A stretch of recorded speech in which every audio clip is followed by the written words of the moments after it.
Hello everybody, welcome back to my channel, Travel Bugby. So in case you are new here, my name is Amy. I make travel vlogs and I do tips, tricks and hacks. And today I want to talk to you about being a small YouTuber in 2019. So whether you're thinking about setting up a channel or if you already have a channel and you're looking for ideas on how to grow, then hopefully this video will give you some insight on what it's like being a YouTuber in 2019. So currently at the time of this video I have 52 subscribers, which I am absolutely delighted with. I've been on YouTube for about a year, so that was a really good achievement for me anyway. So hopefully this video will give you some insight and help you out as well. If you like this video, make sure you leave us a like, comment, and you can also hit subscribe as well if you want to show your love. And yeah, so let's jump straight into it. First thing about being a small YouTuber in 2019 you need to know is it's tough getting on the ladder. So YouTube is a platform, it's been there for a long time. There are probably people out there who have been on YouTube for a lot longer than you have and have a bit more experience. Plus it's a very popular platform as well, and getting on the ladder is tough. You need to realise that you're not going to get 10 million subscribers overnight unless you do a completely epic video and it goes viral, which is very rare. Don't expect a lot for your first video, but it is a growing platform. And of course it is depending on what kind of niche you want to do. Some people want to specialise in travel vlogging like myself, people like to do beauty, people like to do all sorts of kind of things. Find your own niche because there are probably hundreds like you out there, and standing out can be a bit of a problem, but just be yourself and you will stand out. Another thing you need to know as well, you don't need expensive gear to start out on YouTube. Most people use their phone, people use a point and shoot camera.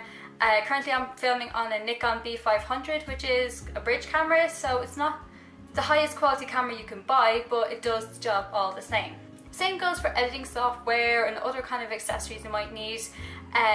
Not everybody can afford everything, so don't be deterred then saying that you need to have an expensive camera to start out, because you really don't. And of course another thing that makes it tough about getting on the ladder is copyright and ads. They're changing the rules all the time. You need to keep on top of this. What I mean by that is using music in your background, it needs to be copyright free. You can't use Britney Spears' new album to do music in your background because that's copyright. You can't use it. And as well, they're changing the rules about ads as well. It's about making your content ad friendly as well for YouTube, and vice versa as well. If you're doing an ad for your viewers, you have to make sure you put disclaimers out there. All these guidelines can be found on YouTube's main page, but if you're not a fan of reading, then just watch a bunch of videos, it's all out there. Next thing you need to consider when you start your YouTube channel is other social media platforms. And these are great ways of advertising your channel and helping you to grow. So things like Facebook, Instagram and Twitter, they're great platforms for kind of getting yourself out there and gaining a few subscribers from that. Just bear in mind when starting with a social media platform, you're going to get things like on Instagram, you're going to get the fake followers, people who follow you and then instantly unfollow you after you followed them, which is ridiculous. And it just is no benefit to anybody really. And recently Instagram has cracked down on bots as well, which is basically robot accounts that give people instantly likes and give people, you know, pre-made comments and things like that. You don't need any of that. What you want is a genuine following. Another thing about Instagram as well is the likes of Photoshop.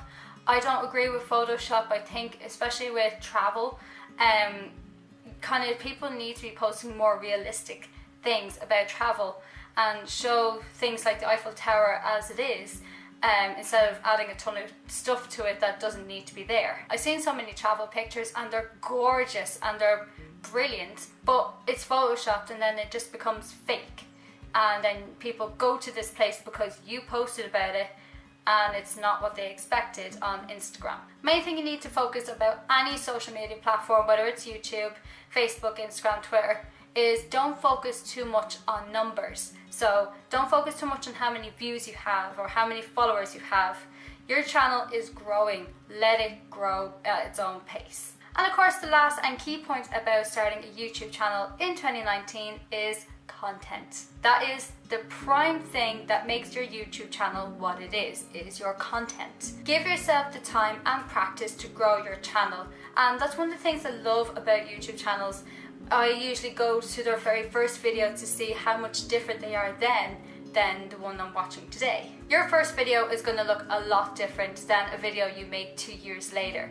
And it's really interesting to see that, and it's actually good. It's human development, it's progress, it's practice, that kind of thing. But of course, if you're making YouTube videos, make sure you are 100% happy with the video that you've made before you post it. Because if there's still a few bits that you're not happy with and you're just posting it for the sake of posting it, don't bother, just post it when you're ready. Main thing as well you need to consider is check your footage. I am guilty of this a lot, especially with my travel vlogs. It's tough being a travel vlogger if your footage cuts out at the end when you didn't want it to, and obviously you're moving around and then you wait till you get home to check it, and it's not like you can go back to that country to refilm, so you're stuck. So make sure if you're out and about vlogging, or if you're doing sit-down videos like this, make sure you check your footage and make sure everything looks okay. And of course, whatever camera you use, whether it's your phone or whether it's a DSLR camera, make sure you know how to use it and kind of be familiar before you start making your own video. And over time, learn about your camera, learn about the different settings and how to get your quality perfect. And of course, probably the most important thing about content you really need to know is find your style, find your niche, do something that you are interested in. There's no point in me doing a beauty channel when I have no idea about makeup, I have no idea how to put on makeup, I don't wear it. But I don't want to make a YouTube video for beauty because it gets the most views, if that makes sense. So find something that you yourself is interested in, because if you're interested in it, then that will come across to your viewers that you are interested in this topic, and then it'll help them to gain interest as well. Another thing you need to know as well is before you start filming, make sure your camera has enough battery power. Yeah.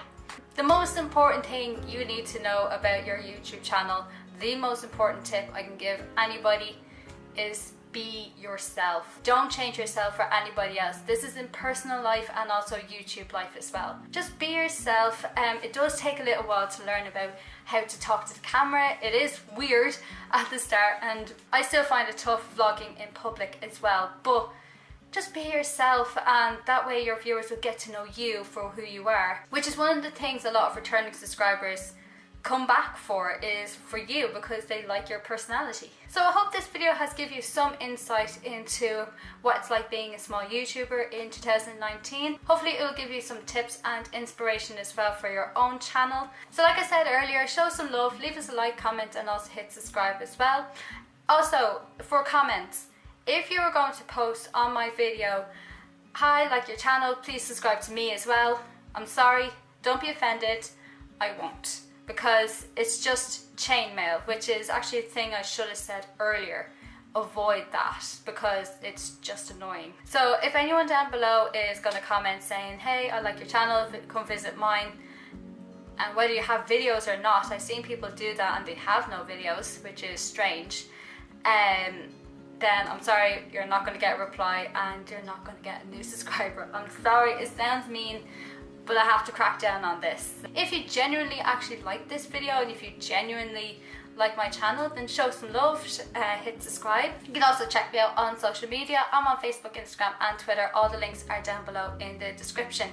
And I'll see you for another video another day. I'll see you then. Bye.